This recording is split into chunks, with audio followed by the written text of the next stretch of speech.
He got the V's. Nigga said the art of a two-man, nigga. Exactly, the two-man. You gotta pass the ball, pass the rock. If you need to, hey, set a screen, switch. You get this girl, I get this girl, you know? We gotta work, we gotta help each other out at the end of the day. An ancient technique used by some of the greatest minds of our generation to acquire something more valuable than even money. Buns. The technique is fairly simple. Similar to Money over ass. I can have both.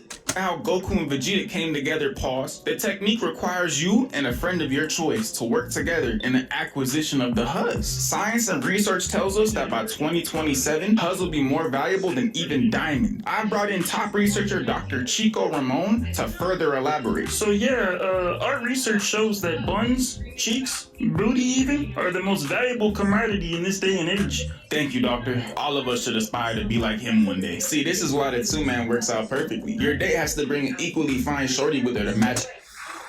Look at this nigga cheese and this ball headed. You know what? He turned his life around. You know, I ain't even gonna be mad. I ain't gonna be mean, but look at this man, this nigga Neon, he like, damn. Nigga, shit, I'm saying the same shit, goddamn. I see you. You fine. Please DM me. Out the fact that there's two of you. This could lead to levels of romance not get acquired by a simple one-on-one date. Your twin being there is shown to have a confidence increase of at least 20%. Take a look at this clip where bro attempts to slide on shorty without his main man ski with him. What is... I'm sorry. See, somebody like me, you staring at me like that, nigga, I ain't finna be nervous. I'm finna walk shit down. I'm finna be in the moment, nigga. Relax, calm. There's no tension, bro. Take your time. Now the DMs, hey, I can't hit for that shit. I'm like Ben Simmons. Tisk tisk, a despicable performance. The great Martin Luther King Jr. famously said, with twin, all things are possible. What are you gonna do? Argue with MLK? Choosing the correct homeboy for the two-man mission is crucial to the mission's success. Bringing the musty homie to the operation could cost you fine shit and your reputation. Which leads me to our next. Now think about how do people leave the crib musty? Like, you just forgot to shower, you forgot to wash under your arms, you forgot to put some deodorant or something. Like, damn, how the fuck did you forget? Put some cologne on, shower. Don't even shower yourself in that shit, because that's gonna be stanky. You know what? You should just be ashamed. How the fuck you walk out the crib stanky? The only time you should walk out the crib stanky is if you finna go to the gym, because you finna get stanky over there. Or if you finna go to a game. But no, not even that. You just go into the gym. Because, damn, that's nasty. Next segment. I smell you. That's not good. If you've never seen bro talk to a woman in his life, don't take him. Bro has never spoken to a girl once in his life. You don't want the two-man to be his first? Bro might fuck around and send both of y'all home, bro. If bro is the type to yap about the political and economic state of the world on the two-man,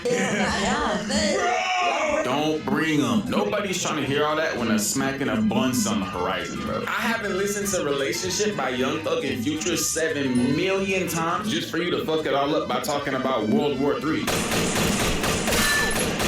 Now I think about how the fuck this nigga missing? This nigga dead right there. Aim, nigga. But yeah.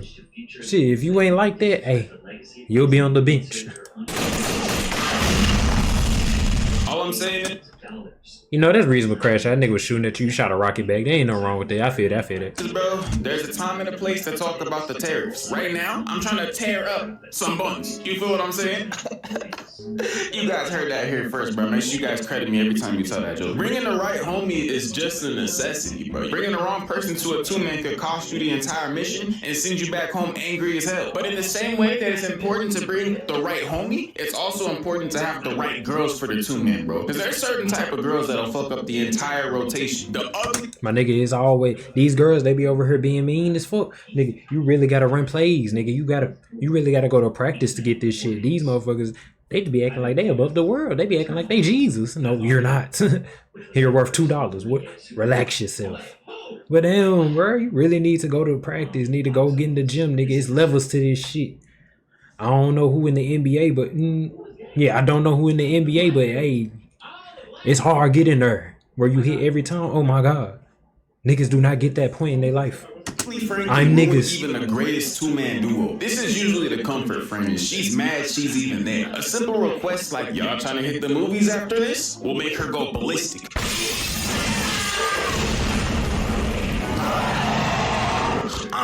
We want to go home. Whole time, her friend is having the time of her life. These girls usually rock the Starla build, and their ability to get angry as fuck has got to be studied. We brought our top scientists to analyze this once again.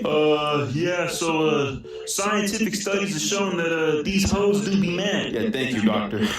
God damn, what a guy. Yeah, if she brings this friend, consider it over immediately. The best course of action and the literal only way to save this is to kick her out the car on the way to the spot when it's moving full speed, bro. But you gonna turn around and Shorty's chasing the car like Sandy. All it is Murphy's Law, bro. Anything that can go wrong at the two-man will go wrong. The two-man is an ancient technique. It's been studied at the highest mountains by the greatest elders, alright? You know the Greybeards in Skyrim? They invented the two-man technique. One time they were chilling and they were like, wait a minute. If one homie equals one huzz, two homies Equal two huzz. And ever since that day, it's been an integral part of the world's culture. One of the worst two-man operations I've ever been on is what I call the Arizona Chronicles, alright? So basically, a couple years back, my homie, my closest friend, who we'll call Jason for this story, calls me one day and he's like, yo, bro, this shit is urgent.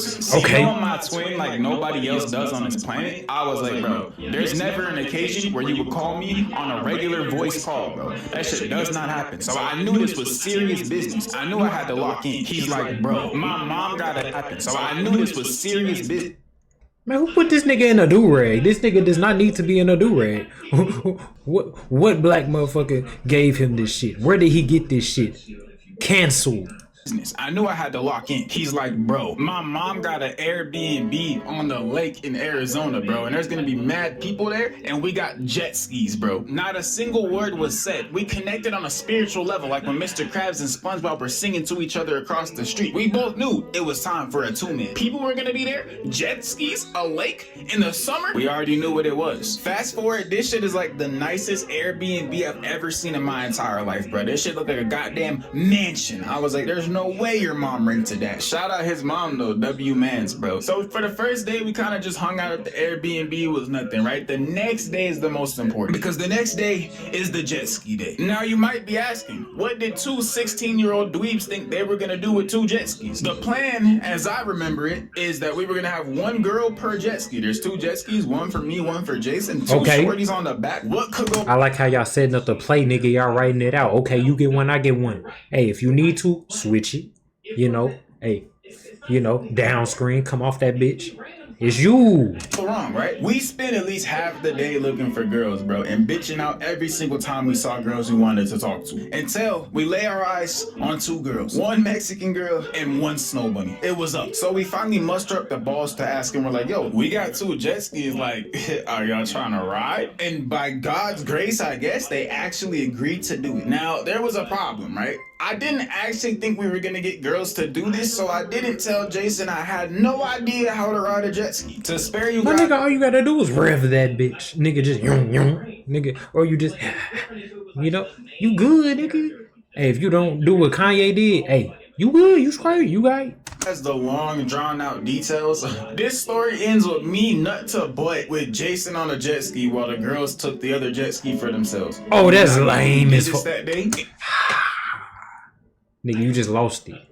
Nigga, you was up 3-1, and them niggas came back. Like, how the fuck did you fuck that up? You was playing amazing. Oh, you just couldn't finish it out. You talking about you and your friend had one jet ski, and the other girls had no. Nigga, you sold. You sold.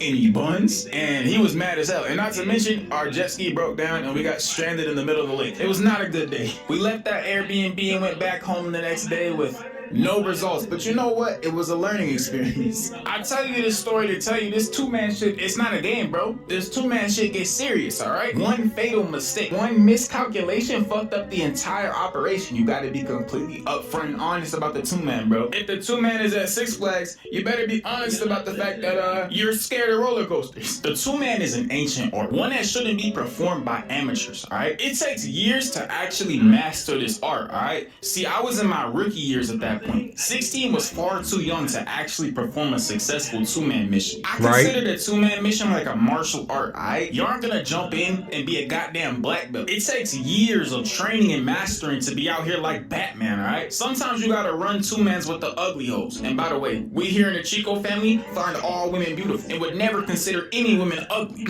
Anyways though, it may seem counterproductive to run a 2-man mission with the ugly huzz, but hear me out, alright? Running a 2-man with the girl of your dreams off rip will have you fumbling like the Chiefs at the Super Bowl. It's just not a good look, gang. The less fortunate looking hoes may be better to get your game right and test some lines that might cause you fine shit. Losing aight shit is a lot better than losing the potential love of your life, gang. I've ran 2-man missions with girls. He not wrong though. This nigga is not wrong though.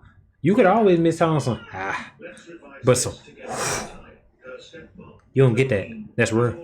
That I would never date a day in my life. This experience taught me what things to say and what things not to say. Again, treat the 2-man like a martial art and you'll be out here moving like Bruce Wayne and Tony Stark. Everyone tries to skip the trial stage and jump right to the final boss. But try that shit in Breath of the Wild and see how that shit works out for you. In my many years of studying the 2-man like the ancient one, I believe I'm finally able to answer the age-old question. Is the 2-man a reasonable and successful method of pulling the hose? In my expert opinion, yes. Having a girl with her friend might just take off the awkward edge for her and for you. You might be more smooth and less dorky just because you don't want to embarrass yourself in front of the broski. Her comfort's there, your comfort level is there, and you might just be relaxed enough to say some smooth shit. All in all, in my expert opinion, take the chance. Run that 2-man. You might just take a dub. I'm a macho nigga now, man. I like this shit. It's cooler, it's smoother, it's macho, nigga. You coffee niggas is too fucking crazy. And I like crazy, but nigga, I'm a macho nigga now, man. Macho, chill out, nigga, slow down. Type shit.